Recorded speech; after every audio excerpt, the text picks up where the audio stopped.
Magandang hapon po sa ating Diyos na buhay at magandang hapon po sa inyong mga kapatid kay Christ. Saan man tayong lugar naroon, binabati ko kayo muli ng magandang hapon. Naway makinig po tayong mabuti sa salita ng ating Panginoon. So, nakikinig man po kayo sa oras na ito o hindi pa man, salamat po sa ating Panginoon. Okay, let us pray. Okay, tayo po ay pansamantala lamang yumuko sa ating pananalangin. Oh yes, God, hallelujah, Lord Jesus, hallelujah. Purihin ka, O Diyos, banal at dakila, Diyos ng langit at lupa. Sa ngalan ni Jesus na aming tagapagligtas, patuloy po namin dinadalangin ang aming mga pamilya, ang mga members ng church, ganun din ang mga leaders and pastors, so God, sa iba't ibang dakong lugar. Lord, dinadalangin din po namin ang mga instrumentalismo, Lord. Ganun din, Panginoon, ang aming mga namumuno sa aming bayan, mulang presidente hanggang sa mga barangay.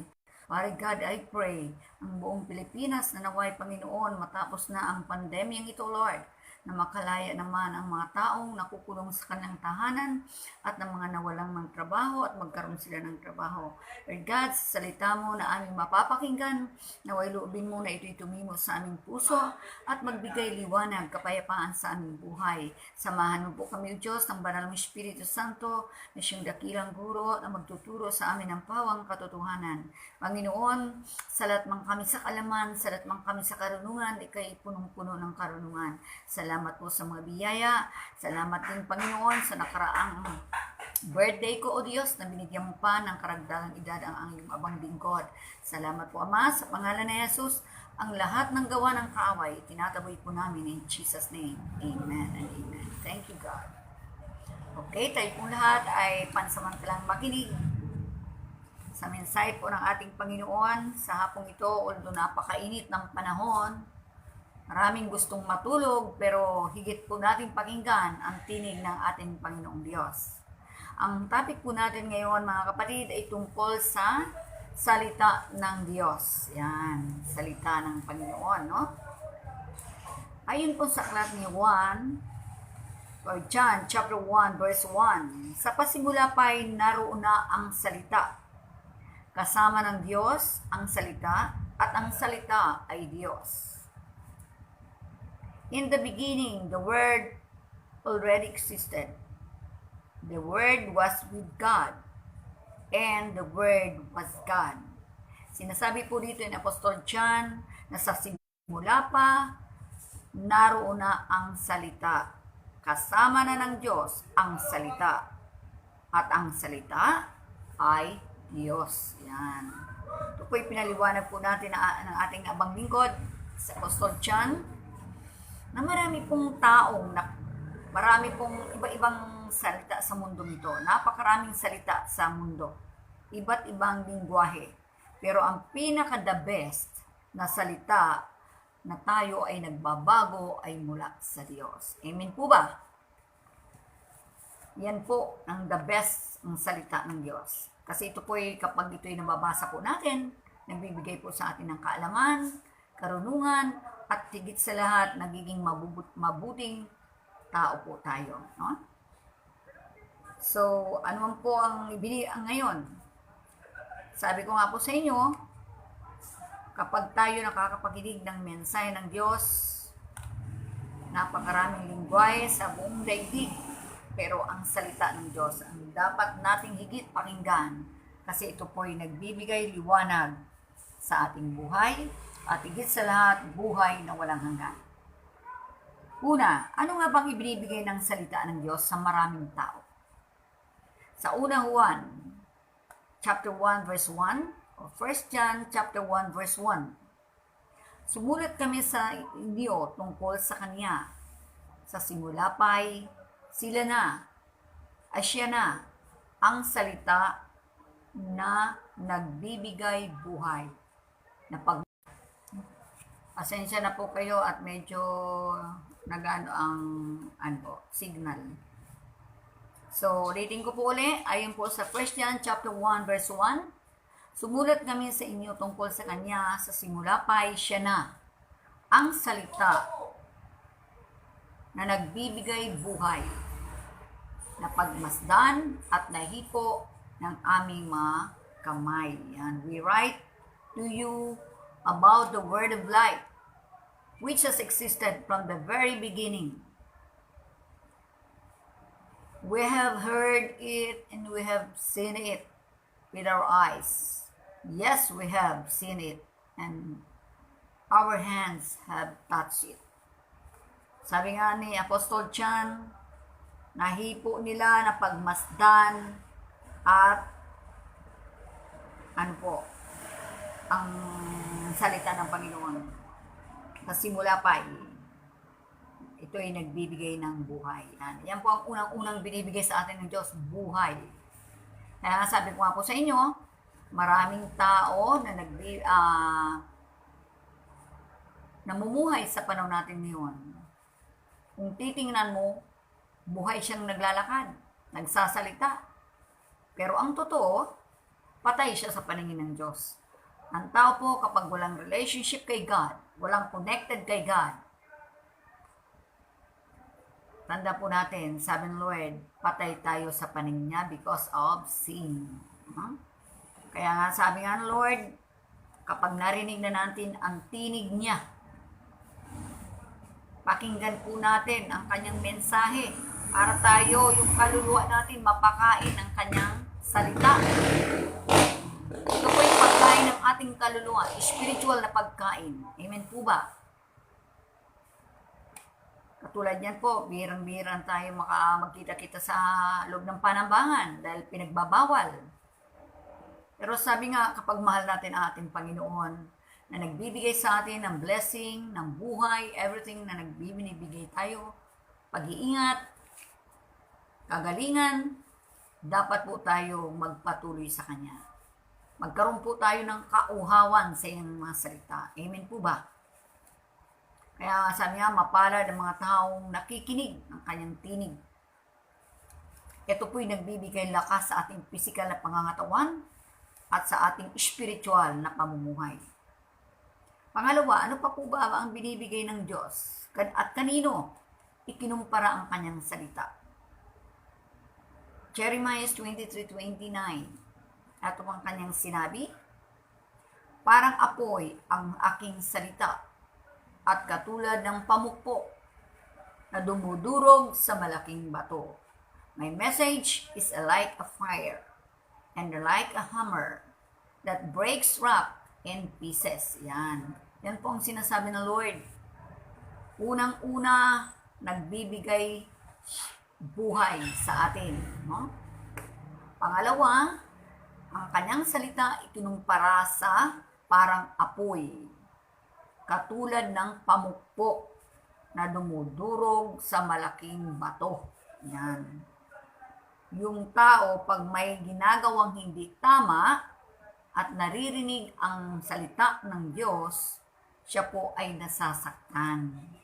Pero yan po ay dinudurog ng Panginoon sa pagitan ng kanyang salita ang ginagawa ng maraming tao na hindi tama. Gaano man yung katigas, kaya niyang durugin yan para lang tayo magbagong buhay. Amen? Ganyan ating literal na magulang. Kapag tayo ay tinutuwid, pinapalo tayo nung tayo maliliit pa. Ano po ba? Amen po ba? Para tayo ituwid sa ating mga maling ginagawa. Yan. Ganun din ang Panginoon. Mahal tayo ng Lord, nilikha niya tayo. At the same time, nung tayo ay nakakilala na sa Kanya, tinuring niya tayong mga anak ng Diyos. Pangatlo, sa sinabi ni Apostol Pablo sa mga taga-Hebreo, saan po ito, kinukumpara pa ang salita ng Diyos. Bukod sa ang salita ng Diyos ay parang pamukpok, parang apoy,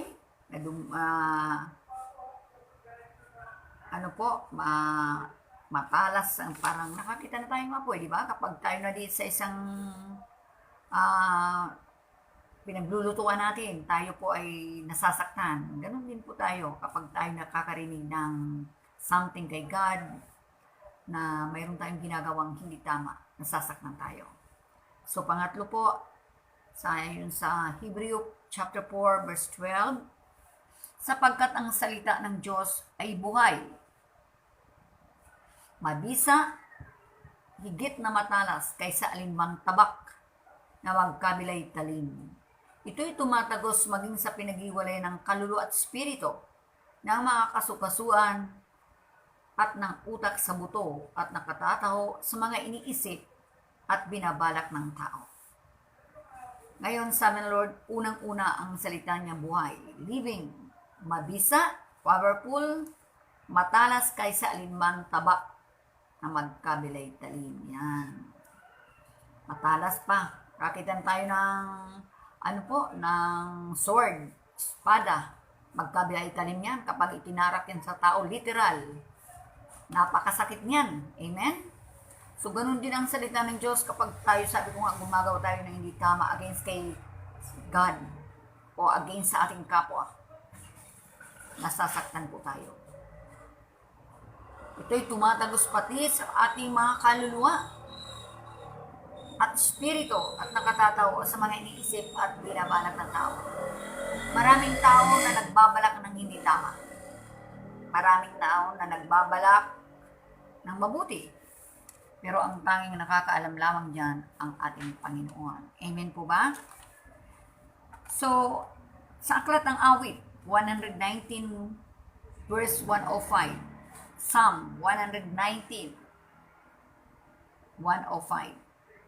Salita mo itanglaw na sa akin ay patnubay, liwanag na tumatanglaw sa landas kong dinaraanan. Sabi ni God, your word is a lamp to guide me and light for my path. Nagbibigay sa atin ng panglaw sa atin at patnubay ng liwanag na tumatanglaw sa landas nating dinaraanan. Minsan dumadaan tayo sa baku-bakong mga pangyayari sa buhay. Pero ganun pa man, tayo ay nababago sa ating mga kainaan. Tingnan mo sa panahon natin ngayon, ang daming kinalalibangan ng tao. Puro cellphone, babata, mamatanda, o may sa middle age, nako. Halos yun lagi ang nakikita kong hawak-hawak nila. Yan ang kanilang Diyos. Oras-oras, cellphone. Pero ang Biblia, bihirang hawakan. Kahit na Kristiyano, tinatamad pa rin. May sakit. Alam mo, ang sakit na ganyan, sa kay Lord ka lang pwedeng magpagaling. Pwede ka magpa-doktor kay Lord. Sakit ng katamaran. No? Ayaw ko magbasa. Tinatamad ako. Ay, mas gusto ko ito manood. TikTok. Marami ditong sayaw-sayaw. Matututo rin ako nito. Lalo ngayong mga kabataan. Nako, wala nang magawa. Takbo dito, takbo doon. Hindi na maintindihan ko na gagawin. Pero pabasahin mo ng Word of God. Ayaw. No? Kapatid, kapag inaayawan mo ang salita ng Diyos, tandaan mo, aayawan ka rin ng Panginoon. Amen? Walang nagsisisi sa hulihan. Walang nagsisisi sa unahan. Kadalasan sa hulihan. Sabi nga, sa Colossus chapter 3 verse 16, ang salita ni Kristo ay itanim ninyong mabuti sa inyong isip. Magpaalalahanan kayo at magturuan ng buong kaalaman. Umawit kayo ng mga salmo, himno, at mga awiting espiritual na may pasasalamat sa Diyos. Yan. Sabi po ni God, ang salita ni Kristo, ni Jesus, loobin na itanim sa ating puso, sa ating isip. Kaya kung tayo po nananalangin sa umaga, pagkagising po natin, lagi po natin sasabihin, Panginoon, loobin mong itanim sa aking isip at puso ay yung mga salita na huwag itong mabunot ng kaaway. Ibig sabihin yan, mahal na mahal mo ang Panginoon. Amen? Sa Lord, gaano man ang nangyayaring mga pandemya sa ating kapaligiran, tayo relax pa rin. Hindi tayo pinababayaan ng Diyos. Amen po ba? Ako po, ang napapansin ko po sa pamilya namin, mula po nung isang taon ng pandemya, naniniwala ako 100% na ang Diyos ay hindi ni minsan nagpabaya sa kanyang mga anak. Minsan, yung pagkain sa lamesa, hindi mo na rin maubos-ubos. Minsan, konti na lang napapanis pa. Bakit? Laging busog ang yung physical na katawan, at the same time, busog yung physical, yung spiritual ng kaluluwa. Alam mo, kapag palabasa ka po ng salita ng Diyos, magtataka ka, bakit sina pastora ang papayat? Wala ba itong makain? No, hindi yun sa pagkain literal. Hindi po yun.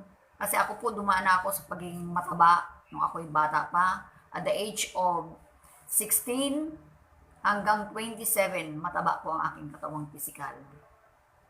Ngayon na lang po ako payat dahil 66 years old na po ako eh. May edad na po ako eh. Pero talagang sa mga lahi namin medyo payat ako dahil ang tatay namin ay payat, Chinese eh, maliliit. And then yung mama ko talagang mataba. Pero hindi po kami nagmana doon, no po?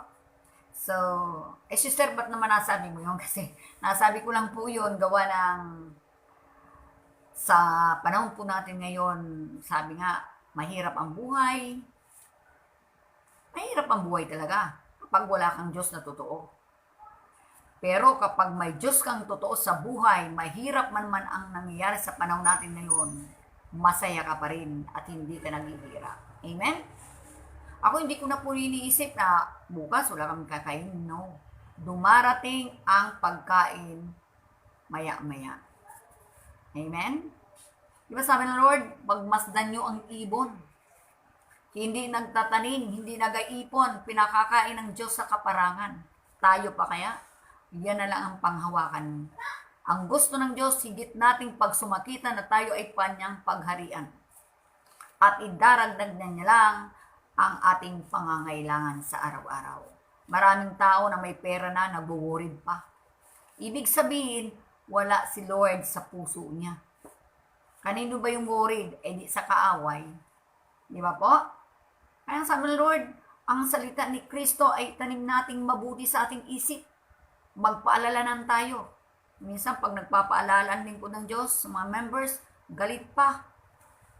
Kapatid, magpasalamat ka, may taong ginagamit para sa iyo. Amen po ba? Ay, mahal ako nito, pinapaalalahanan ako. Di ba pag mahal mo ang isang tao, pinapaalalanan ka? Pag mahal mo talagang ang Diyos, talagang concern kang makinig, tulad ng mga nakikinig natin sa atin ngayon na kahit nasa ibang bansa sila, nakikinig talaga. Alam nila yung oras ng pakikinig ng salita ng Diyos. Sabi nga ng Panginoon, binigyan tayo ng lahat ng oras. May kanya-kanyang panahon. Amen? Ayun doon sa aklat ng mga ngaral.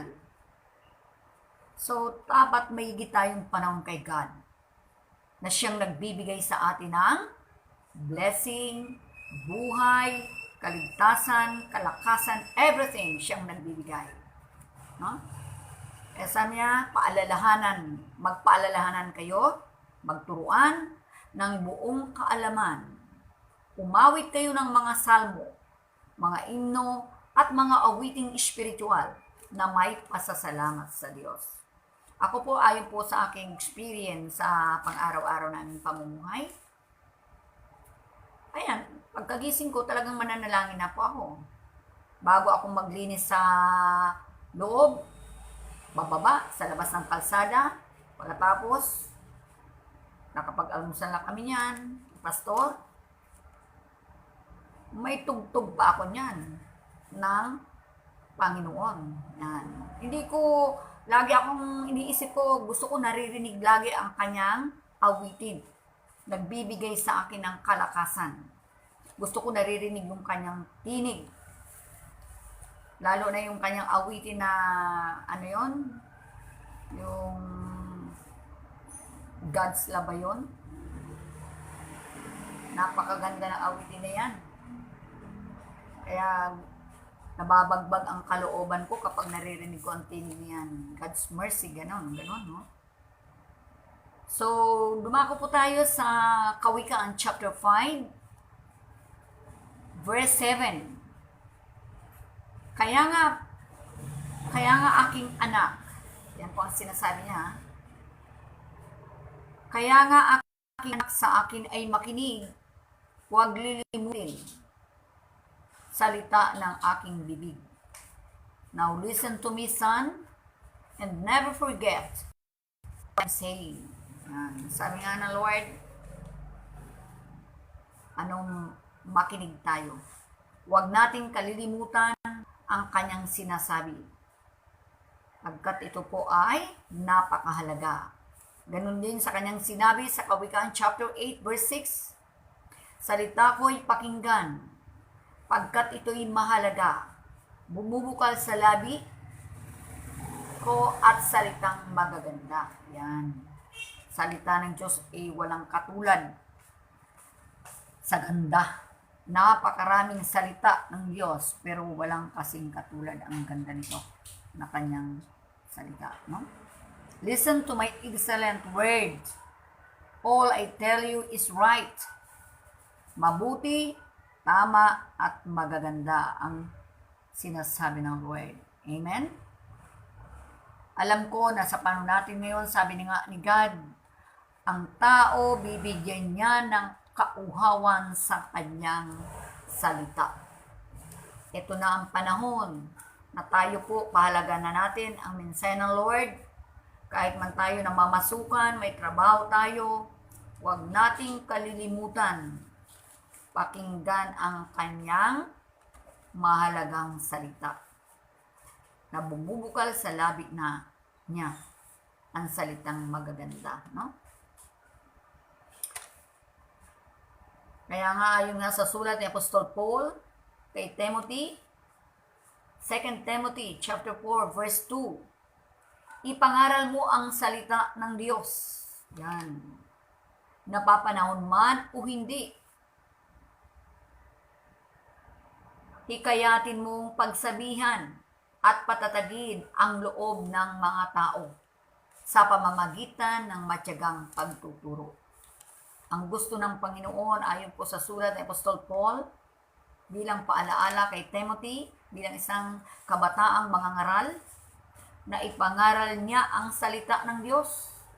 Napapanahon man o hindi, hikayatin sila, pagsabihan, patatagin ang loob ng tao sa pamamagitan ng mga matyagang pagtuturo. Alam mo po, ang mga lingkod ng Diyos, talagang maraming hirap din ang dinaranas. May sweldo ka man o wala man, kailangan tiyaga para maligtas ang kaluluwang yan. Amen? At maibalik kay God. Kung sa school, ang mga estudyante kahit walang baon, ay pumapasok from Monday to Friday. Minsan pa, may Sabado pa nga, minsan, no? Pero bakit sila nagtsatsaga? Kasi gustong makagraduate, gustong makapagtapos. Ay lalo na sa salita ng Panginoon, higit nating pagtsagaan ito. Napakahalaga nito sa ating buhay. Kapag tayo may problema, ito po ang nagbibigay lakas sa atin. Ang physical na pangangatawan at spiritual na pamumuhay. Tandaan po natin, kapatid, kapag hindi tayo, bihira tayo makapanalangin o makabagbasa ng Word of God, kahit ka man kumikita ng perang limpak-limpak, nakapunot-no ka pa rin. Bakit? Nag-aalala ka. Sabi nga ni God, makamtan mo man ang buong yaman sa mundong ito, kung ikaw ay mapapahama, kapatid, magnilay ka, no? Ngayon, bakit ganito na lang ang palaala ng Diyos? Ayon po sa sulat ni Apostol Pablo kay Timothy. 2 Timothy chapter 4 verse 3. Kung gusto nyo mag-take note para pagnilayan nyo uli, tama nga ba ang binabasa ni Pastora? Mag-take note po tayo, wala pong masama. Sa verse 3, sabi niya po dito, sapagkat darating ang panahon. Yan, ito na ang panahon. na hindi na nila ito pakikinggan. Ang wastong aral, sa halip susundin nila ang kalanghiling. Mangangalap sila ng mga gurong walang ituturo, kundi mga bagay lamang na gusto nilang marinig. Tingnan mo na lang sa ating inalisan.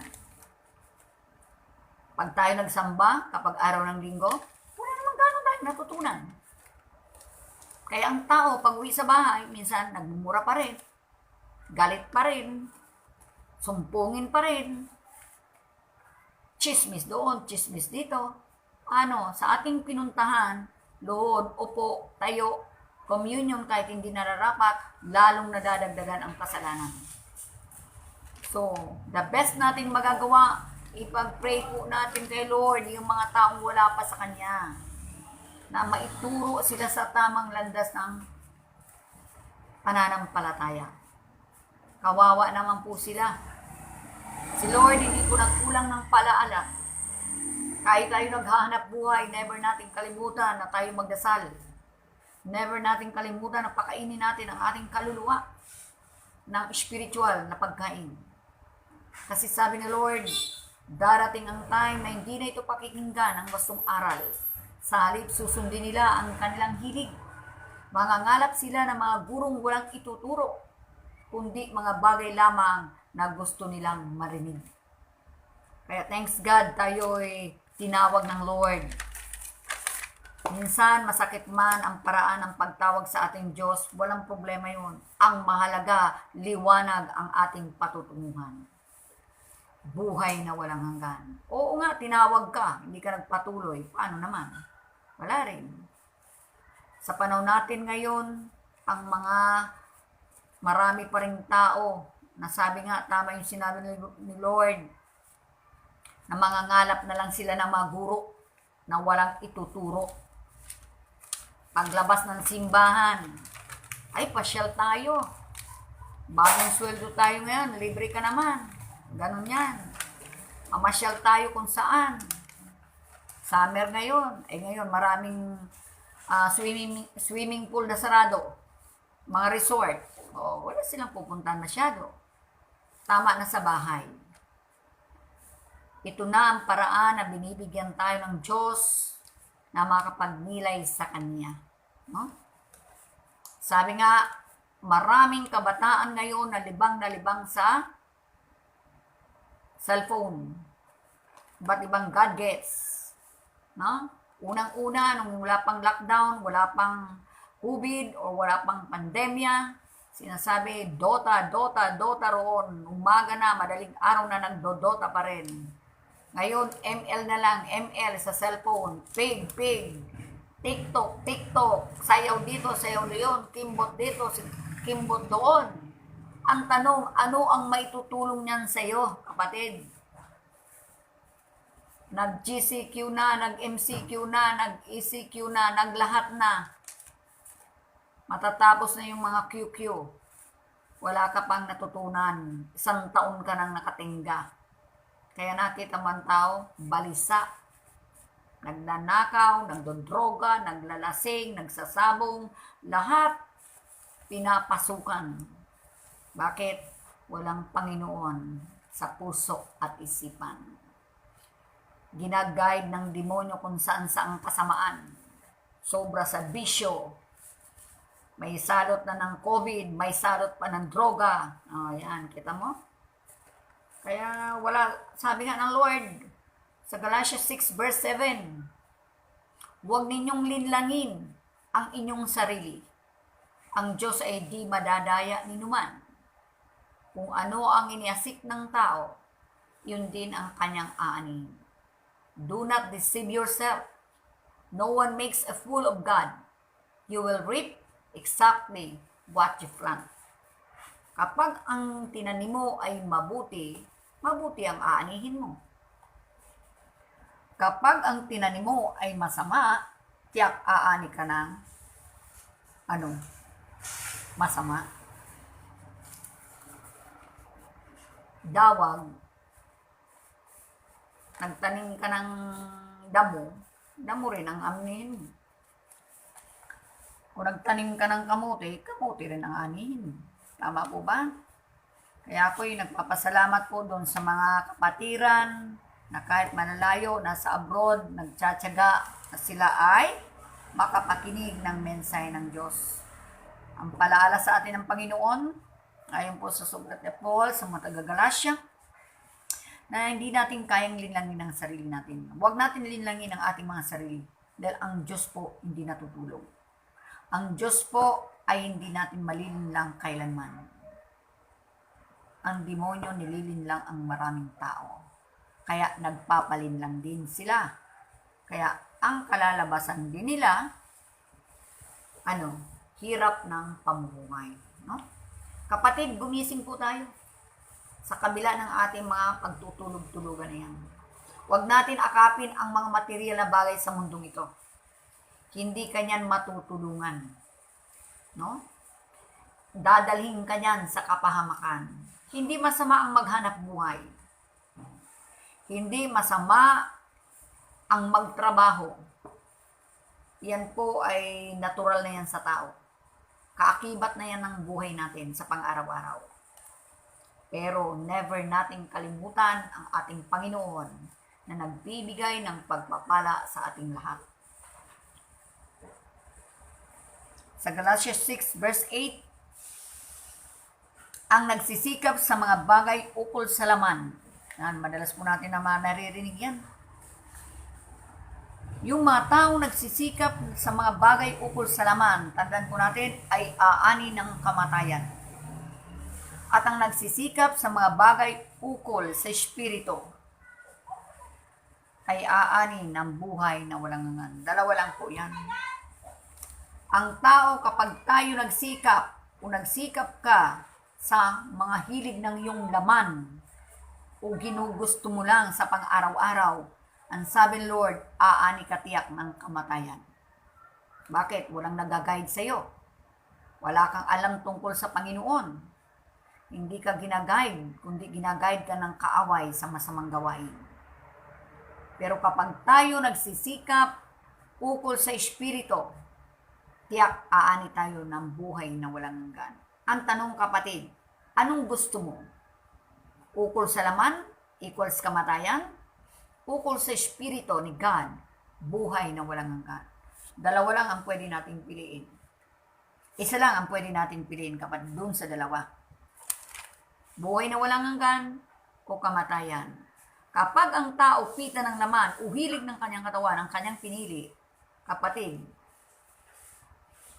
sabi nga sa Romans 6:23, ang kabayaran ng kasalanan, kamatayan. No? Kasalanan. Narinig mo ng tinig ng Diyos, pero binabaliwala mo. So, busy ka sa iyong hanap buhay. Ang gusto mo, kumita ka ng pera habang walang pasok ang mga eskwela. Hindi ka maililigtas, anak, ng pera mo. Hindi ka maililigtas ng anumang ikabubuhay mo sa pang-araw-araw na wala kang relasyon kay God. Sabi na Lord, sa aklat ng Mateo 24, verse 35, mawawala ang langit at ang lupa, ngunit ang salita ko'y hindi magkakamula. Yan. Heaven and earth will pass away, but my words will by no means pass away. Yan. Sinasabi ng Lord na mawawala ang langit at lupa. Lahat i-destroy ni Lord yan. Walang matitira dito. Kaya huwag tayong magtigas-tigasan. Ano man ang ating narating sa buhay, kapatid. Marami ka man mansion, marami ka man lupain, marami ka mang negosyo, marami ka mang pera, umiga ka na sa iyong salapi, never na never nating kalimutan ang tunay na pala sa buhay. Sabi ng Lord, mawawala ang langit at ang lupa. Ipipace out niya lahat yan. Ngunit ang salita ko'y hindi magkakabula. No? Hindi magkakamali. Hindi mawawala. Kaya ngayon pa lang po, galingan na natin. Sabi nga, huli man at magaling na ihahabol pa rin. Alisin na natin yung mga sama ng loob sa atin na inyasik ng kaaway. Magpatawad na tayo. Kasi kapag hindi tayo marunong magmahating kapwa, kapatid, sasabihin ko sa iyo, sabi ng Lord, hindi rin kita patatawarin. Amen? Sa ating huling talata, mga kapatid, sa Santiago chapter 1 verse 22, mamuhay kayo ayon sa salita ng Diyos. Kung ito'y pinakikinggan lamang ninyo, ngunit hindi isinasagawa, dinadaya ninyo ang inyong sarili. Sa English version, but be doers of the word and not hearers, deceiving yourself. Mamuhay tayo ayon sa salita ng Diyos. Napakinggan natin, ay ito'y kabubuti ko, ay sa buhay po natin. Napakinggan natin ang salita ng Diyos, ay ito pala ang nais ng Lord, huwag kong gawin. Sabi nga, mahalin natin ang Panginoon ng buong puso, isip, lakas at buong kaluluwa. At ibigin natin ang ating kapwa gaya ng ating sarili. At higit sa lahat, magpatawaran po tayo. Kasi sabi ng Lord, kung ito'y pinakikinggan lamang natin ang salita niya, at hindi po natin ito pinamumuhay, dinadaya na po natin ang ating mga sarili. Excuse me, kapatid. Kapatid, marami pong salamat sa inyong pakikinig. Binabati ko po ng magandang hapon po ang aking mga kapatid sa Panginoon. Sa abroad man kayo, mga kapatid, lagi po kayong welcome. Lagi po namin kayo pinagpipray. Mahal namin kayo. Wala kaming maitutulong sa inyo. Tanging salita ng Diyos at panalangin. Hindi namin kayo kinakalimutan. Alam niyo po at napapakinggan niyo po. Ako po ang iniiyak ko sa Lord. Lahat po tayo maligtas. Aanin man natin ang mga pagpapalang yan kung tayo maiwan sa lawang apoy. Naghirap na tayo sa lupa. Naghirap pa tayo sa ating patutunguhan. So the best po natin, lagi po natin kausapin si God. Lalo na ngayon na malapit na ang pagbabalik ng ating Panginoon.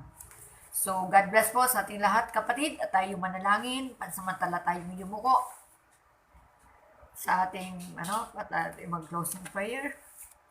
Yes, Father God, marami pong salamat, Panginoon. Lord, malalayo man ang aming mga kamatiran, kamag-anakan. Patuloy po namin dinadalangin na naway bigyan mo pa sila ng mahabang buhay tulad na yun. Marami pong salamat sa iyong pag-ibig sa amin, O Diyos, at sa kanila. Napakarami ng tao sa mundo. Isa kami sa mga pinili mo at hinirang. Lord, sino naman kami, Panginoon? Pagpalain mo po ang aming pamumuhay espiritual.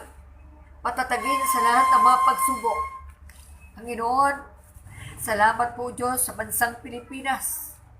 Sa mga namumuno sa aming bayan, bigyan mo po silang pusong mapagmahal sa kapwa at higit sa iyo, Panginoon. Napakabuti mo, Lord, wala kang katulad. Ano man ang aming mga pagkakamali, pagkukulang sa iyo, hiningi po namin ang aming kapatawaran sa ngalan ni Jesus. Although napakainit ngayon ang panahon, Panginoon, hindi mo pinahintulot kami magkaroon ng mga karamdaman, bagos patuloy mo kaming iniingatan. Loobin mo po, Panginoon, ang mga nasa ospital ay may mabuhay pa sila at makilala ka nila, O Diyos.